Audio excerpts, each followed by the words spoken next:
जय श्री कृष्णा। मैं डॉक्टर रितु टाक वापस आप सभी का चाणक्य कोचिंग पे स्वागत करती हूँ। छोटी छोटी चीज़ों को छोटे छोटे रूप में रख के पढ़ लो, याद हो जाएगा। बिल्कुल यही बात कहने वाले हमारे व्यक्ति थे पावलो। याद आया? पावलो जो रूसी मनोवैज्ञानिक हैं और इन्होंने अपना प्रयोग कुत्ते पर किया था। इस सिद्धांत को हम शास्त्रीय अनुबंध का सिद्धांत कहते हैं, अनुक्रिया द्वारा अधिगम का सिद्धांत कहते हैं, अनुकूलित अनुक्रिया का सिद्धांत कहते हैं, अनुबंधित अनुक्रिया का सिद्धांत कहते हैं। याद आया आप लोगों को? बिल्कुल। अचार का डब्बा खुलता है, मुंह में पानी आ जाता है। रसगुल्ले दिखते हैं, मुंह में पानी आ जाते हैं। ठीक है ना? कोई हल्की सी हवा आती है और पूरे शरीर पे रोम आ जाते हैं। ये सभी चीजें कहीं ना कहीं हम उसके अनुकूल होते हैं। यानी कहने का मतलब ये हो गया कि हम किसी भी चीज को अधिगम करना चाहते हैं तो उसमें समायोजन करना पड़ता है। चाहे वो हमारे रिश्ते हो, चाहे वो हमारी पढ़ाई हो, चाहे वो हमारा वातावरण हो। ठीक है? जब तक हम उसको प्रेम से समायोजित नहीं करेंगे तो हमें वो सकारात्मकता और वो सीखने की प्रवृत्ति नहीं आएगी। हम उससे इंटरेक्ट कर ही नहीं पाएंगे, जुड़ ही नहीं पाएंगे। तो हमेशा किसी भी चीज को, किसी भी सब्जेक्ट को पढ़ने के लिए, किसी भी रिश्ते को निभाने के लिए थोड़ा समय देते चले जाओ। और जैसे जैसे आप समय देते चले जाएंगे, आप क्या होंगे? उसके प्रति अनुकूलित हो जाएंगे, जुड़ जाएंगे, बाउंडिंग बन जाएगी और फिर आप एक अच्छा कार्य कर पाएंगे। उसके साथ आपकी गतिविधि अच्छी रहेगी। तो मेरा कहने का मतलब है, चाहे आप अच्छी आदत सीखना चाहें, चाहे आप भाषा सीखना चाहें, चाहे आप अपने रिश्तों को सुधारना चाहें, चाहे आप गणित के क्वेश्चन सोल्व करना चाहें, चाहे आप जीके याद करना चाहें, कुछ भी करना चाहें, क्या करेंगे? धीरे धीरे उनको टुकड़े टुकड़े में उसके साथ समायोजन करते चले जाइए, वो हमें याद होता चला जाएगा। ठीक है? हमारा क्रम चल रहा था बीकानेर का, और बीकानेर में मैं आप लोगों को बीकानेर संभाग की बात कर रही थी। बीकानेर संभाग, बीकानेर, गंगानगर, हनुमानगढ़, चूरू, जिसमें हमने बात करी थी बीकानेर जिले की। और बीकानेर जिले की जब हम चर्चा करते हैं तो वापस जोड़बीड़ कंप्लीट, ऊंट महोत्सव कंप्लीट, रम्मत कंप्लीट, खजूर कंप्लीट, देशनोक कंप्लीट, राजस्थान भाषा संस्कृति एवं साहित्य अकादमी 1983 में स्थापित हुआ कंप्लीट, राजस्थान राज्य अभिलेखागार 1955 में कंप्लीट, मरु त्रिकोण complete, Barsinghsar lignite complete, Junagarh दुर्ग कंप्लीट, लालगढ़ पैलेस कंप्लीट, ऊंट महोत्सव कंप्लीट। अब हमारे पास आया है लूणकरणसर भी कंप्लीट। अब हमारे पास आया है कतरियासर। तो नेक्स्ट कॉपी के अंदर आप लोग हेडिंग डाल देंगे कतरियासर। कतरियासर जो है बीकानेर में है। संत जसनाथ जी की जन्म व मृत्यु स्थली है। जसनाथ जी के लिए 3 प्रश्न बहुत महत्वपूर्ण होते हैं कि राव लूणकरण को उन्होंने बीकानेर राजपद प्राप्त होने का वरदान दिया था। दूसरा पॉइंट आता है सिकंदर लोदी इनके चमत्कारों से इतना प्रभावित हुआ था कि पूरी कतरियासर भूमि दान में दे दी थी। और तीसरा पॉइंट इनका आता है लोहा पांगल, जो तांत्रिक था, उसने बहुत अंधविश्वास और आडंबर बना रखा था उस क्षेत्र में। तो जसनाथ जी ने उसके अभियान को और उसके अभिमान को तोड़ा था। इनकी प्रमुख पुस्तक सिंभू धड़ा व कोंडा। इनके अनुयायी जो हैं वो जाट समुदाय के हैं। संस्थापक जसनाथी संप्रदाय के हैं। जसनाथी संप्रदाय की बात करें तो यह 36 नियमों पर आधारित संप्रदाय है। और ये जितने भी जाट जो जसनाथी संप्रदाय को मानते हैं वह क्या करते हैं? गले में काले ऊन का धागा बांधते हैं। अब बात करें कि काला धागा बांधा जाता है बाबा तल्लीनाथ जी का। बाबा तल्लीनाथ जी जो हैं जहरीला जानवर, कोई भी जहरीला, मैंने सांप बिच्छू नहीं, छिपकली की भी बात करी है। किसकी बात करी है? छिपकली की भी बात करी है। जो छिपकली भी जहरीली होती है, तो जहरीला जानवर काट खाने पर बाबा तल्लीनाथ जी का धागा बांधा जाता है। जसनाथी संप्रदाय के जो संत होते हैं वो अग्नि नृत्य करते हैं। यह अग्नि नृत्य चैत्र व फागुन माह में होता है। वाद्य यंत्र नगाड़ा, दहकते अंगारे पर फत्ते फत्ते शब्द का उच्चारण किया जाता है। 7 फीट और 4 फीट, 4 फीट का धुना होता है, दहकते हुए अंगारे को धुना बोलते हैं, और 7 फीट लंबा होता है और 2 फीट अंदर गहरा होता है, और उस पर 2 फीट के ऊपर इस तरीके से 4 फीट का पूरा दहकते हुए अंगारे, उस पर रुमाल के साथ, कलाबाजियों के साथ, चिमटे के साथ ऐसे फत्ते फत्ते शब्द करके और चारों तरफ पानी का छिड़काव भी कर दिया जाता है और यह नृत्य किया जाता है। बहुत अद्भुत, रात के समय में देखते हैं फायर डांस। इसके बाद हमारा नेक्स्ट पॉइंट आता है यहाँ पर गजनेर अभ्यारण्य। गजनेर अभ्यारण्य की हम जैसे ही बात करते हैं तो यहाँ का मुख्य आकर्षण एक तो जंगली सूअर है और एक बटबड़ पक्षी है। बटबड़ पक्षी को हम रेत का तीतर, इंपीरियल सैंडगाउस भी कहते हैं, जो बीकानेर का वन्यजीव शुभंकर भी है, ध्यान में रखेंगे। और यहाँ गजनेर महल भी स्थित है इसी अभ्यारण्य के अंदर। अब हम बात करेंगे मुकाम। मुकाम जो है वो बीकानेर में आता है, ठीक है। संत जाम्बोजी व जम्भेश्वर जी की मृत्यु स्थलीय, निधन स्थलीय, समाधि स्थली। तो जम्भोजी या जम्भेश्वर जी की बात करें हम लोग तो मृत्यु मुकाम बीकानेर में, जन्म पीपासर नागौर में। पुस्तक इनकी जंब संहिता व जंब सागर हमेशा एग्जाम में आती है। 34 वर्ष की आयु में इन्होंने समाधि ले ली थी। संस्थापक हैं ये विश्नोई संप्रदाय के। यहाँ पे थोड़ा सा मिसप्रिंट हो गया है तो ध्यान में रखेंगे। विश्नोई संप्रदाय जो है 20 + 9 = 29 नियमों पर आधारित है। विश्नोई, इसको याद करने का तरीका भी यही है कि 20 + 9 = 29, ठीक है। तो 29 नियमों पर आधारित संप्रदाय, तो यहाँ 20 लिखना या 9 लिखना और यहाँ 29 लिख देना। तो 20 + 9 = 29 नियमों पर आधारित संप्रदाय। पर्यावरण रक्षक संप्रदाय कहलाता है विश्नोई संप्रदाय। वृक्ष को बचाते हुए जो शहीद हो जाते हैं विश्नोई, उनको एक उपाधि दी जाती है, खडाना की उपाधि दी जाती है। और जो गायों की रक्षा करते हुए शहीद हो जाते हैं उन्हें गोवर्धन की उपाधि दी जाती है। ये टॉपिक भी हमारा कंप्लीट। अब हम आते हैं मथेरन कला। मथेरन कला जो है वो भित्ति चित्र में आता है। मथेरन कला भित्ति चित्र का एक प्रकार है। यह कला लाहौर से राजस्थान में आई थी अनूप सिंह के समय। बहुत सारी भित्ति चित्रण होती है, भित्ति चित्र के बहुत प्रकार होते हैं। तो भित्ति चित्रण का जो सर्वश्रेष्ठ प्रकार है वो यही माना जाता है। इसको हम भित्ति चित्रण को हम देख लेते हैं कि आपका भित्ति चित्रण क्या चीज है। आ जाइए देखते हैं इसको। भित्ति चित्रण, बिल्कुल आप चार्ट बना लीजिएगा, भित्ति चित्रण नोट डालकर, ठीक है। दीवार पर बने चित्र भित्ति चित्रण कहलाते हैं। कलाकार, इनके कलाकार को चेजारे कहते हैं। ये चेजारे या तो कुमावत या कुम्हार, ध्यान में रखेंगे, इस जाति के मुख्यतः होते हैं ये लोग। भित्ति चित्र के और बहुत सारे प्रकार हैं जो दीवार पर बनाए जाते हैं। इसमें एक आता है आला गीजा या ब्रूनो, या आप कह दीजिए क्या फ्रेस्को ब्रूनो, या कह दो पणा, ठीक है, कुछ भी कह दीजिए।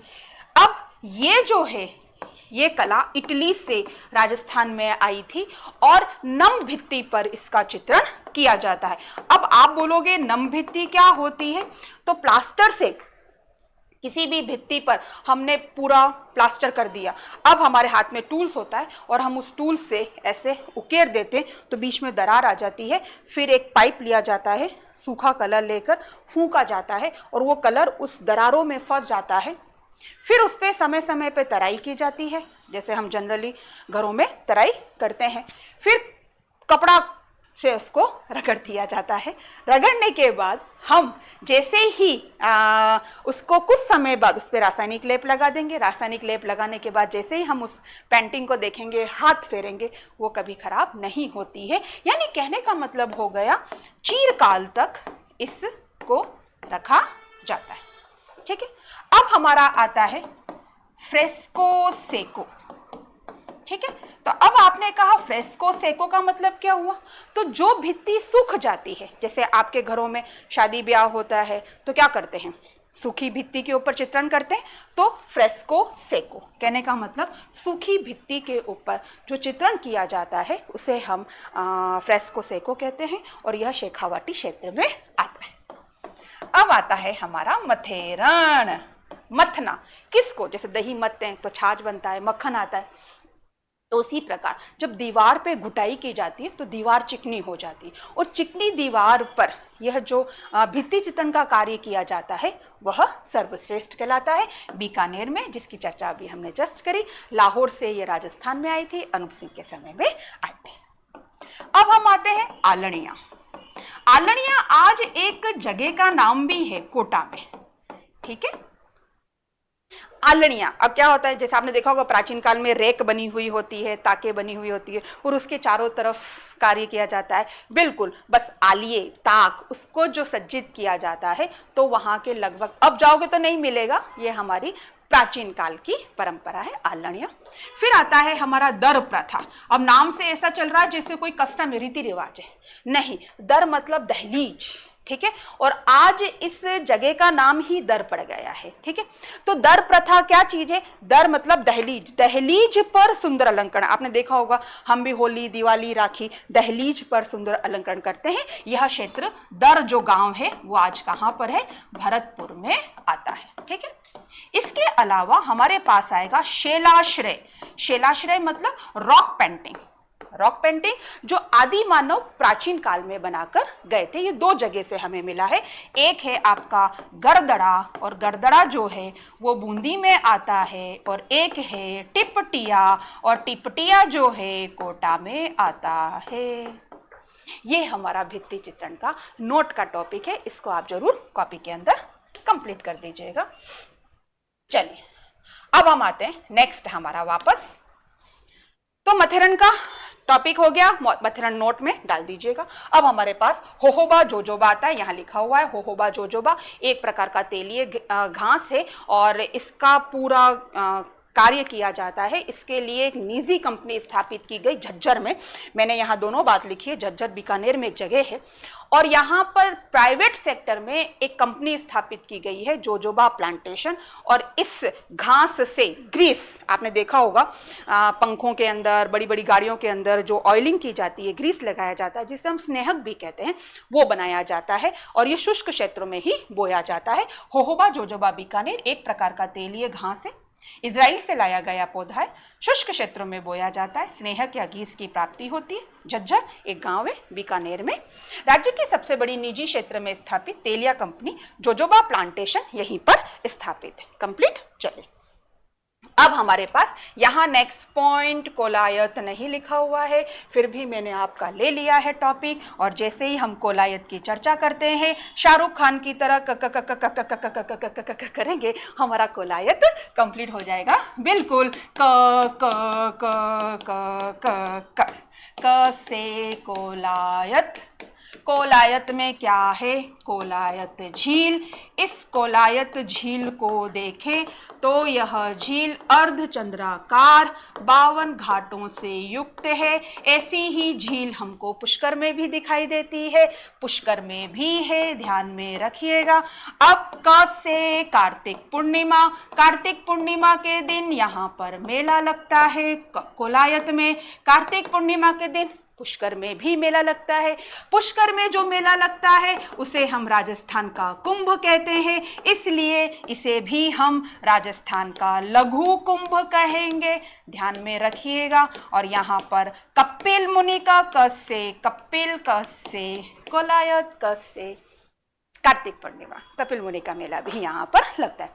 अब इस दिन क्या होता है, गुरु नानक जयंती होती है तो सिख समुदाय भी भाग लेता है। बिल्कुल हमारा शास्त्रीय अनुबंध का सिद्धांत टुकड़े टुकड़े में, मैंने पल में राजस्थान में बहुत सारी चीजें टुकड़े टुकड़े में याद करवाई है। वहां मैंने राजस्थान का कुंभ, हाड़ौती का कुंभ, आदिवासियों का कुंभ याद करवाया। वापस आप उस वीडियो को देखेंगे, रिवीजन करेंगे। फिर आप देखिए समायोजन बहुत जरूरी है टुकड़े टुकड़े में। फिर दूसरा रिवीजन क्या करेंगे आप, मैंने आपको वहां पर एक चीज और बताई है, सिख समुदाय भी इस मेले में भाग लेता है। और मैंने वहां पर सिख से संबंधित, सिख बूढ़ा हो जाएगा तो कहां जाएगा, सिख समुदाय का प्रमुख मेला, सिख समुदाय का सबसे बड़ा मेला, सांप्रदायिक दृष्टि से सिख संप्रदाय का सबसे बड़ा मेला, ये सारी चीजें मैंने वहां पल में राजस्थान में बताई है। आप जरूर देखिएगा, पढ़ेंगे तो याद होगा, नहीं पढ़ेंगे तो नहीं याद होगा। कंप्लीट। चले हम आगे, आ जाइए। अब हमारा नेक्स्ट पॉइंट है खारा, बीकानेर औद्योगिक क्षेत्र है, सेरेमिक प्रयोगशाला के लिए प्रमुख है। सेरेमिक का मतलब होता है मिट्टी, मिट्टी से संबंधित ये सारी जानकारी यहां पर मिलती है, तो हम इस चीज को ध्यान में रखेंगे। ठीक, अब यहां पर हमारा खारा कंप्लीट हो चुका है, खाड़ा मैंने कर दिया।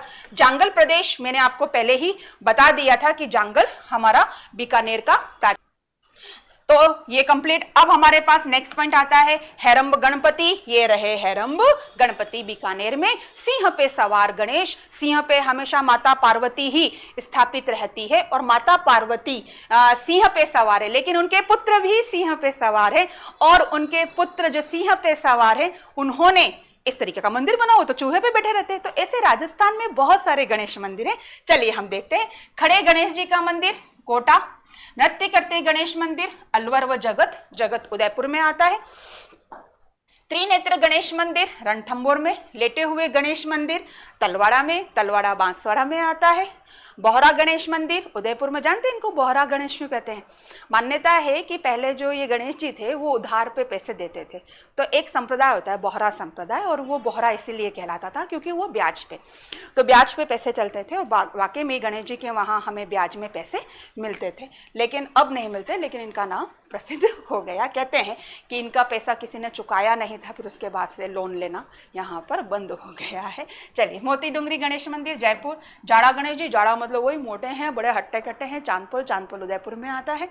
बाजना गणेश बिल्कुल वाद्यंत्र बजाते हुए हैं, सिरोही के अंदर है। चलिए, अब हमारा यहाँ नेक्स्ट पॉइंट है कृषि विश्वविद्यालय।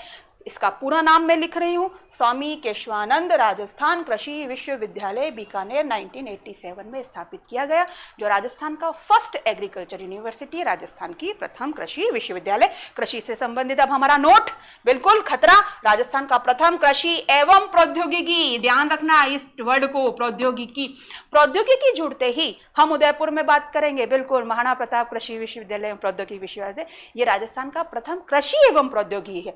और बीकानेर वाला केवल agriculture university. Okay. Jobner Jodhpur और कोटा में 2015 में हाल ही के अंदर स्थापित किया गया है एक साथ एग्रीकल्चर यूनिवर्सिटी, ध्यान में रखेंगे। ये प्रश्न अभी आ चुका है 2-3 पेपर में। और टेक्निकल यूनिवर्सिटी जो है, तकनीकी विश्वविद्यालय, ये 2 जगह स्थापित हुआ है, बीकानेर व कोटा। कंप्लीट। चलिए, सौथी बीकानेर का नेक्स्ट पॉइंट, ये एक पुरातात्विक स्थल है। हड़प्पा कालीन सभ्यता की जानकारी मिलती है। इसकी खोज अमलानंद घोष ने करी थी 1953 में, और उपनाम कालीबंगा की छोटी बहन। ठीक है, अब यह ध्यान रखना और ये याद कर लेना, क्योंकि जब मैं नेक्स्ट डिस्ट्रिक्ट हनुमानगढ़, गंगानगर के बाद हनुमानगढ़ लूंगी, तो वहां पर इस चीज को वहां कनेक्ट करूंगी, तब आपको पता चलेगा कि हमने सौथी को छोटी कालीबंगा क्यों कहा था। ठीक है, और मैं पूछूंगी भी से। चलिए, भांडासर जैन मंदिर। भांडासर जैन मंदिर की हम जैसे ही चर्चा करते हैं तो इस मंदिर की एक अद्भुत विशेषता है क्या, कि हम जनरली क्या करते हैं, सीमेंट में पानी मिलाते हैं। यहाँ पानी नहीं मिलाया। भांडासर जी जो बहुत बड़े महाजन थे, उन्होंने इसके अंदर घी मिलाया था, और ये पूरा मंदिर घी से बना हुआ है। देखेंगे, भांडासर जैन मंदिर, निर्माता भांडाशाह सुमति नाथ जी का मंदिर है। तात्कालिक शासक इस समय राव लूणकरण समय थे। मंदिर के निर्माण के समय सीमेंट में पानी के स्थान पर घी का प्रयोग किया गया, अतः घी से निर्मित मंदिर। आ जाइए, अब हमारे कुछ 1 लाइन क्वेश्चंस हैं बीकानेर को लेकर, ध्यान में दीजिएगा, लिख लीजिएगा। स्टार बनाकर ब्लैक पेन से ही लिखेंगे हम। ठीक है, चलिए। एशिया की सबसे बड़ी ऊन मंडी बीकानेर। ऊन विश्लेषण प्रयोगशाला बीकानेर। भेड़ की सर्वश्रेष्ठ नस्ल पूगल। पूगल जो है वो भेड़ की नस्ल का नाम है। ठीक है, और इसका पूगल नाम इसलिए रखा कि बीकानेर में गांव है पूगल, वहीं पर इसका जन्म हुआ था, इसलिए इसका नाम पूगल रख दिया। चलिए, भेड़ की सर्वश्रेष्ठ नस्ल पूगल की उत्पत्ति स्थल पूगल बीकानेर। राजस्थान का प्रथम वायदा बाजार बीकानेर। ये जो वायदा बाजार शुरू हुआ था वो हमारा जो मोटा अनाज है उसको लेकर शुरू किया गया था। किसानों को अच्छा, बीच में एजेंट पैसा न खा जाए, इस चीज से बचने के लिए ये वायदा बाजार चलाया गया था। राजस्थान में फर्स्ट स्टार्ट हुआ था 2008-9 की बात है। चलिए, हिंदू मुस्लिम यूरोपियन शैली में निर्मित हवेली रामपुरिया की हवेली बीकानेर। राज्य की सबसे बड़ी जेल बीकानेर। मेजर राज्यवर्धन सिंह राठौड़ जो हमारे अभी सेंट्रल मिनिस्टर भी हैं खेल के, तो उनका जो संबंध है वो निशानेबाजी से है और ये मूलतः कहाँ के हैं? बीकानेर में। अब आप ये ध्यान रखिएगा कि जनरली कई खिलाड़ी जो चर्चित होते हैं या मिनिस्टर बन जाते हैं, वो चर्चित हो जाते हैं, तो कभी कभी उनका पेरेंटल या उनका मूल निवास या उनकी बर्थ प्लेस पूछ ली जाती है। तो हमें उनका संबंध किस जिले से है ये याद रखना जरूरी है और उनका संबंध किस क्षेत्र से ये भी ध्यान में रखना जरूरी है। आ जाइए, नेक्स्ट पॉइंट है हमारा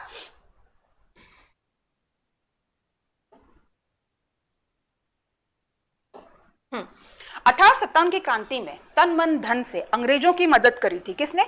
बीकानेर शासक सरदार सिंह ने। तो ऐसे बहुत सारे शासक हैं जिन, मुझसे कल किसी ने बोल दिया था कि अंग्रेजों की मदद करी तो फिर भी इनको पढ़ना पड़ता है। रावण भी एग्जाम में आते हैं क्वेश्चन, ध्यान रखिएगा, ठीक है। तो 1857 की क्रांति में कोटा शासक राम सिंह, जोधपुर शासक तखत सिंह, करौली शासक मदन पाल और जयपुर शासक राम सिंह द्वितीय प्लस सरदार सिंह बीकानेर, इन्होंने तन मन धन से 1857 की जो क्रांति हुई थी उसमें अंग्रेजों की मदद करी थी। हम और बात करेंगे इस 57 की क्रांति का। पानी को बचाने के लिए घर घर जाके घूमती थी, तो लोगों ने उनको पानी वाली बहन जी कहना शुरू कर दिया। विमला कौशिक, ये कहाँ की है? बीकानेर की है। ग्राफिक डिजाइनिंग अकादमी बीकानेर में। फॉरेंसिक साइंस लैब बीकानेर में। ये अभी हाल ही में प्रश्न आया था। ये प्रश्न बड़ा अच्छे कॉम्बिनेशन में आया था, फर्स्ट ग्रेड के कॉलेज लेक्चर में आया था और बड़ा अच्छा प्रश्न था ये। तो गुढ़ा पश्चिम विद्युत परियोजना कहाँ स्थापित है? बीकानेर में है। बड़े अच्छे से कॉम्बिनेशन में उसको बना के देखा था। अभी 2024 में जो कॉलेज लेक्चर का हुआ था राजस्थान जीके का, उस पर क्वेश्चन आया था। एकमात्र राजमहल जिसका निर्माण किले की भांति हुआ, जूना पैलेस बीकानेर। याद रखिएगा, इसको नोट में लूंगी मैं जूना पैलेस को। मां सुसवाणी का मंदिर नोखा बीकानेर में। कुलदेवी सुराणा व दुग्गड़ जाति की, अन्य नाम कुंवारी सच्चा धाम। इनका मुख्य स्थान केर के वृक्ष के नीचे वो होता है। आ जाइए, देवी कुंड सागर की छतरी। छतरियां कांस्टेबल की तैयारी करो, जेल प्रहरी की, वन रक्षक की छतरियां जरूर आती है। इन छतरियों को मैं समझा देती हूँ एक बार आपको कि ये जो छतरियां हैं वो आपको कैसे डिस्टर्ब करेगी, इसका मैं आपको जवाब दे देती हूँ। छतरियां दो प्रकार की होती हैं, ध्यान में रखेंगे। इन छतरियों को एक तो कहते हैं देवल छतरी, आपने देखा होगा, ठीक है। देवल मतलब समाधि। इसमें क्या होता है, जैसे कोई अपने हिंदू संस्कृति में तो समाधि बनती नहीं, लेकिन क्या होता है, जैसे किसी राजा महाराजा की मृत्यु हो गई, अब उनको अंतिम अग्नि संस्कार उनका हो गया, तो उनकी जो राख है, फूल बोलते हैं जिससे हम राख नहीं बोलते हैं, हड्डियां नहीं बोलते हैं, फूल बोलते हैं, ठीक है। तो उनके जो फूल होते हैं वो कलश के अंदर भर के और उनकी कोई प्रिय वस्तु रख के, लाल कपड़ा बांध के और अंदर रख देते हैं और बहुत अच्छा चबूतरा बनाते हैं, छतरी बनाते हैं, उनसे संबंधित पूरी कहानियां गढ़ते हैं और वहां चबूतरे पे या तो शिवलिंग बना देंगे या पद चिन्ह लगा देंगे, जिससे आप लोग कभी भी जूते चप्पल पहन के वहां पर ना जाओ, आपको पता चले कि यहाँ पर किसी न किसी राजा की छतरी है या समाधि है। तो समाधि कभी सनातन धर्म में नहीं होती, लेकिन एक इसमें। अब एक कोई राजा अपनी रानी से बहुत प्रेम करता हो या कोई रानी अपने राजा से, कोई भाई अपने भाई से, ऐसा तो कभी हुआ नहीं भाई भाई से प्रेम करे, लेकिन हाँ हमेशा नायक नायिका का ही रहता है। तो कुछ स्मृति में बनी है छतरियां और कुछ सौंदर्य में। अब आप सब उदयपुर के वासी हैं, अगर मेरे वीडियो देखना है तो सौंदर्य हमारा फतेह सागर पे सौंदर्य के हिसाब से छतरियां बनी हुई है। कई घरों के अंदर भी हम बाहर देखते हैं गोखड़े बने हुए छतरियां बनी होती है सौंदर्य के लिए। स्मृति के लिए 80 खंभों की छतरी, मूसी रानी की छतरी ध्यान में रखिएगा, वो स्मृति में बनी हुई है। और समाधि में आपका देवल होता ही है, जिसमें अभी हम बहुत सारी छतरियों के नाम यहाँ पर नोट में लिखेंगे, ठीक है, खतरा है हमारा। चलिए, तो देवी कुंड सागर की छतरी, राव बीकाजी व राय सिंह की छतरी स्थित है। इसके हम नोट डालेंगे और नोट याद होने चाहिए, ध्यान रखिएगा। भाटी राजवंश की छतरी बड़ा बाग जैसलमेर, राठौड़ वंश की छतरी मंडोर जोधपुर, गोराधाई की छतरी मेहरानगढ़, कागा की छतरी जोधपुर, मामा भांजे की छतरी मेहरानगढ़, नेड़ा की छतरी अलवर, 84 खंभों की छतरी बूंदी, पृथ्वीराज सिसोदिया की छतरी अचलगढ़, जैसल रानी की छतरी जोधपुर, सिरोही शासकों की छतरी दूधिया तालाब सिरोही, राणा उदय सिंह की छतरी गोगुंदा, बप्पा रावल की छतरी कैलाशपुरी, राणा कुंभा की छतरी नागदा, महाराणा प्रताप की छतरी चावंड, मीराबाई, संत रैदास, जयमल, वीर फत्ताजी, कल्लाजी राठौर, भरतरी की छतरी चित्तौड़ दुर्ग। 32 खंभों की छतरी और 32 खंभों की छतरी 2 बार आएगा। अब आप यहां बोलोगे कि हमें कैसे अलग करेगा, वहां का कुछ ना कुछ भौगोलिक चीज को वो वहां पर आइडेंटिटी करेंगे, ठीक है। तो 32 खंभों की छतरी जगन्नाथ कछवा की छतरी और एक 32 खंभों की छतरी रणथंभौर में, ठीक है। लेकिन कुछ ना कुछ वह जोड़ेगा कि हमीरदेव चौहान या कुछ इस तरीके से कोई ना कोई शब्द वह जोड़ेगा, ध्यान रखना। 32 खंभों की छतरी जो जगन्नाथ कछवा की छतरी है मांडल में, और 32 खंभों की छतरी है रणथंभौर में, ध्यान में रखेगा। अब मांडल अलग है भीलवाड़ा के अंदर और मांडलगढ़ अलग है, दोनों पूर्व पश्चिम में, ध्यान रखिएगा। तो मांडल और मांडलगढ़ दोनों अलग अलग है, इनको एक मत करिएगा। भीलवाड़ा वाले तो जानते हैं लेकिन आप जानिएगा। तो मांडल, राणा सांगा की छतरी मांडलगढ़ भीलवाड़ा में आता है, ये भी भीलवाड़ा में आता है, ठीक है। उड़न छतरी पूर्व भी भीलवाड़ा में आता है। 80 खंभों की छतरी मूसी रानी की छतरी अलवर में। 32 खंभों की छतरी रणथंभौर सवाई माधोपुर। 16 खंभों की छतरी बूंदी। 6 खंभों की बंजारों की छतरी दौसा। बूंदी शासकों की छतरी कोहक बाग बूंदी। कोटा शासकों की छतरी शारबाग कोटा। राजा हरदोला की छतरी सुनील टप्पा झालावाड़। सुनील टप्पा बड़ा अच्छा टॉपिक है, ध्यान में रखेगा, हम बाद में काम में लेंगे इसको। गुहिल सिसोदिया राजवंश की छतरी, गुहिल बोलो या सिसोदिया बोलो। गंगूकुंड हमारे आयड़ ध्यान में होगा, उदयपुर वाले ध्यान रखेंगे। गंगूकुंड भी कहते हैं, गंगोद भव भी कहते हैं, महासतिया भी कहते हैं, जो आहड़ की छतरियों के नाम से फेमस है उदयपुर में। अमर सिंह सिसोदी छतरी सबसे विशाल छतरी, बहुत ही सुंदर छतरी है। बहुत बड़ा शिवलिंग भी यहाँ पर स्थापित है, उनके नीचे उनकी समाधि यानी उनके वही फूल रखे गए हैं। गंगूकुट, गंगोद्भव, मां सतिया, ठीक है। अमर सिंह राठौड़ की छतरी और अमर सिंह सिसोदिया दोनों कंफ्यूज हो जाएंगे, तो ध्यान रखिएगा। राठौड़ लगेगा तो नागौर जाएंगे, सिसोदिया तो यानी उदयपुर। आ जाइए, श्यामलाल शर्मा बड़े हास्य कवि थे और इन्हें अल्लड़ी बीकानेरी के नाम से जाना जाता था। निधन इनका 2009 में हुआ था। विद्या प्रचारिणी संस्था बीकानेर में स्थित है, 1920 में स्थापित की गई। सामाजिक चेतना के संवाहक के नाम से फेमस है डॉक्टर छगन मेहता बीकानेर के। गंग निवास पब्लिक पार्क बीकानेर में स्थित है। नौगावा बीकानेर में स्थित है। किस लिए फेमस है ये ध्यान रखिए, सरसों अनुसंधान केंद्र स्थित है। नोट ध्यान में रखिए, केंद्रीय सरसों अनुसंधान संस्थान सेवर भरतपुर, ध्यान में रखिएगा, ठीक है। अगर सिर्फ पूछता है सरसों अनुसंधान केंद्र कहाँ है तो क्या लिखेंगे, नौगावा, और आगे पूरा लिख दे केंद्रीय सरसों अनुसंधान संस्थान तो भरतपुर सेवर। शार्दुल स्पोर्ट्स स्कूल, बिल्कुल करंट अफेयर्स की दृष्टि से महत्वपूर्ण क्वेश्चन है, ध्यान में रखिएगा। बीकानेर, स्थापना 1982 में हुई है। राज्य का प्रथम खेल स्कूल है। नोट में वापस देखते हैं हम, राज्य का दूसरा खेल स्कूल जोधपुर में। राज्य का प्रथम आवासीय, शब्द को ध्यान में रखना, आवासीय खेल स्कूल उदयपुर में, बिल्कुल अभी करंट अफेयर्स में जुड़ा है ये प्रश्न। राज्य का प्रथम खेल गांव जरोली अलवर और राज्य का दूसरा खेल गांव चित्रकूट। नरेंद्र मोदी ने 2016-17 में चित्रकूट से कोटा का जो ब्रिज है, जो हावड़ा ब्रिज की तरह बनाया गया, उसका इनोग्रेशन और ये दोनों यहीं पे रिमोट कंट्रोल से ओपन किया था, ध्यान में रखिएगा। और राज्य का प्रथम खेल विश्वविद्यालय कौन आ जाएगा, 2018 में स्थापित झुंझुनू, ठीक है। अब जैसे ही हमने इन सभी को पढ़ा तो ध्यान है, हम ज्यादा लंबा लंबा वीडियो नहीं बना रहे हैं, हम थोड़ा थोड़ा छोटा छोटा वीडियो बना रहे हैं। शास्त्रीय अनुबंधन का सिद्धांत पावलोव, यानी थोड़ा थोड़ा टुकड़ा टुकड़ा करके पढ़ते जाओ, काम करते जाओ, इसी चीज पर हमारा चीज कार्य करता है, हमें अच्छे से याद होता है, ठीक है। अब ये जो पार्ट है हमारा बीकानेर का, वो हमारा सेकंड लास्ट पार्ट है। अब हम जो कल वीडियो आपके पास जो आएगा वो हमारे बीकानेर जिले का अंतिम पार्ट होगा, जिसमें मैं प्रमुख बीकानेर से संबंधित जितने भी करंट अफेयर्स हैं या महत्वपूर्ण प्रश्न हैं या जो पूर्व एग्जाम में आ चुके हैं उन सभी को आपके साथ लाऊंगी और यहाँ हमारा बीकानेर जो है वो कंप्लीट हो जाएगा। ठीक है, बीकानेर जिला मेरी तरफ से कंप्लीट हो जाएगा। फिर भी मैं एक बार यहाँ के सारे पॉइंट रिवीजन कर देती हूँ। ये ध्यान में रखिएगा, पहले हमें ये वाले तो याद होने जरूरी है, बाकी जो वन लाइन है वो सेकेंडरी याद कर लोगे तो कोई बात नहीं। वीडियो मेरे जितने भी हैं पल पल में हैं, त्योहार व तिथियों पे है, रिवीजन करते जाना, सुनते चले जाना, झाड़ू लगाओ, पोछा लगाओ, गाड़ी चलाओ, कान में रखो और सुनते जाओ। आपको वो याद होना बहुत जरूरी है बच्चों, लेकिन हमेशा ध्यान में रखना टीचर कैसा पढ़ाता है, क्या पढ़ाता है, उसको कितना याद है उस पे मत जाओ।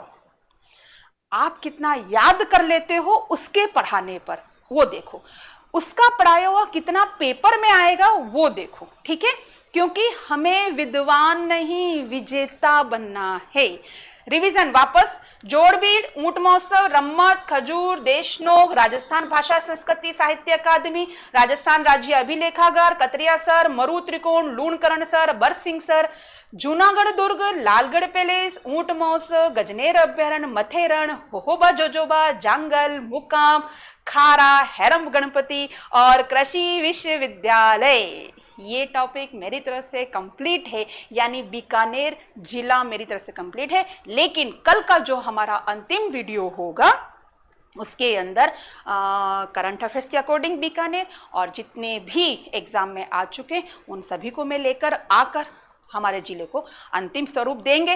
कभी कोई चीज खत्म नहीं होता है, बस वहां पर रुक जाता है। फिर हम नया जिला लेंगे, गंगानगर, बीकानेर संभाग का दूसरा जिला। बीकानेर संभाग में 4 जिले, बीकानेर, गंगानगर, हनुमानगढ़ और चूरू। फिर हम गंगानगर डिस्ट्रिक्ट लेंगे, फिर हनुमानगढ़ लेंगे, फिर चूरू लेंगे और फिर इस पूरे संभाग का यहाँ मैं पेपर रखूंगी। मैं सॉल्व नहीं करूंगी, आप लोग सॉल्व करेंगे। नीचे स्क्रॉल पे नंबर आ रहा है, वहां पर आप मुझसे कांटेक्ट करेंगे, अपने आंसर की को मेरे से शेयर करेंगे। और यदि आप पास होते हैं तो ऑफलाइन क्लासेस में जैसे ये बच्चे बैठे हुए हैं तो आप लोगों को भी इस चीज का बेनिफिट मिलेगा। Okay, thank you, good night.